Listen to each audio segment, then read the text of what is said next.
deciding he wanted to step back to spend time to support his wife and of course their 3 young children as well. So it wasn't the year anyone had planned, it wasn't what anyone had predicted. So I think this speech, his message will certainly want to touch on that, and the location, it is no doubt a very personal choice but a poignant one too from the King. And seeing the royal family here today in Sandringham, you know, it's a very traditional scene, isn't it? We're used to seeing them gathering as a family here on Christmas morning. A routine kind of image really for the royals, except this is coming at the end of a year that's been anything but routine for them. So I think I got a sense, and the crowds were extra big coming here, a lot of them telling me that they'd chosen to come this year because they wanted to show support to the family after all they'd been through. And I think when especially William and Kate were making their way through the crowds, it wasn't just the well-wishers sort of expressing, you know, well-wishing to the royal family, but it was the couple themselves wanting to say thank you for the fans, for the royal fans who've offered their support to them at this difficult time. Laura, thank you very much indeed. And as Laura was saying, we've already seen the King. There he is out there at Sandringham. He went to church with the rest of his family, but the Christmas message, as Laura was saying, comes from a different place, a former hospital chapel, an echo of the challenges he himself has faced with his own health. So let's have a listen to the King's Christmas message to the nation.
Earlier this year, as we commemorated the 80th anniversary of D-Day, the Queen and I had the enormous privilege of meeting once again the remarkable veterans of that very special generation who gave of themselves so courageously on behalf of us all.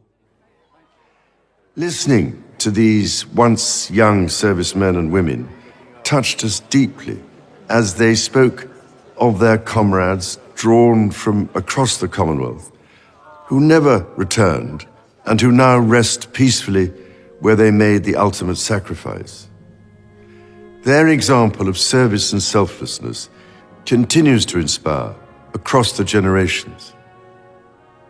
During previous commemorations, we were able to console ourselves with the thought that these tragic events seldom happen in the modern era. But on this Christmas Day, we cannot help but think of those for whom the devastating effects of conflict in the Middle East, in Central Europe, in Africa, and elsewhere pose a daily threat to so many people's lives and livelihoods. We also think of the humanitarian organizations working tirelessly to bring vital relief. After all, the Gospels speak so vividly of conflict and teach the values with which we can overcome it. The example that Jesus gave us is timeless and universal.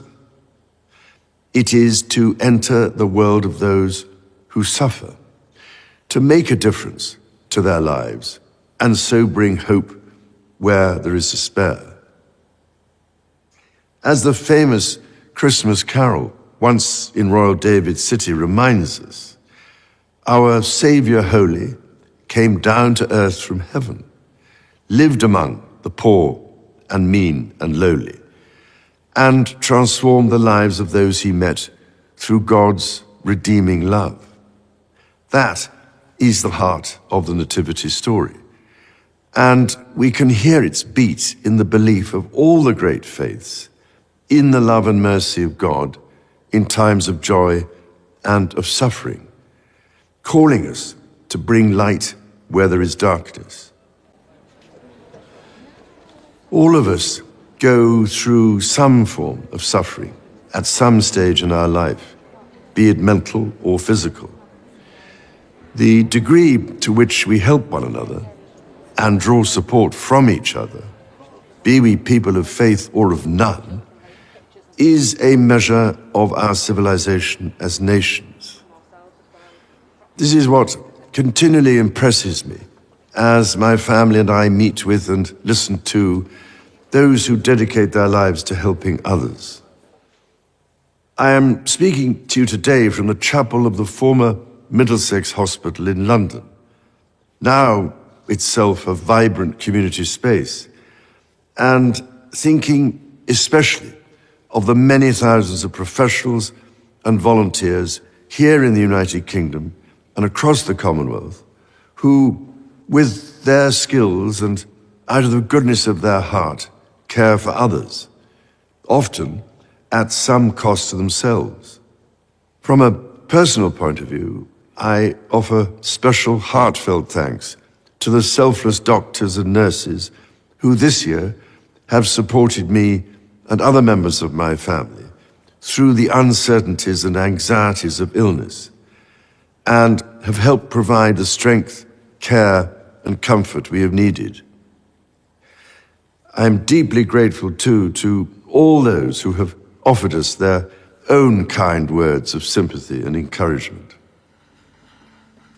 On our recent visit to the South Pacific to attend the Commonwealth Summit, I was reminded constantly of the strength which institutions, as well as individuals, can draw from one another, and of how diversity of culture, ethnicity, and faith provides strength, not weakness. Across the Commonwealth, we are held together by a willingness to listen to each other, to learn from one another, and to find just how much we have in common. Because through listening, we learn to respect our differences, to defeat prejudice, and to open up new possibilities. I felt a deep sense of pride here in the United Kingdom when, in response to anger and lawlessness in several towns this summer, communities came together, not to repeat these behaviors, but to repair. To repair not just buildings, but relationships. And most importantly, to repair trust by listening and, through understanding, deciding how to act for the good of all. Again, listening is a recurrent theme of the Nativity story. Mary, the mother of Jesus, listened to the angel who revealed to her a different future full of hope for all people. The message of the angels to the shepherds, that there should be peace on earth, in fact echoes through all faiths and philosophies. It rings true to this day for people of goodwill across the world. And so it is with this in mind that I wish you and all those you love a most joyful and peaceful Christmas. Once in royal David's city stood a lowly cattle shed, where a mother laid her baby in a manger for his bed.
There we are. That was the Inner Voices Choir ending the King's Christmas message. He spoke of talking to veterans on the anniversary of D-Day and of talking of their bravery and their selflessness. And then he spoke of the current conflicts in the Middle East and Ukraine and elsewhere.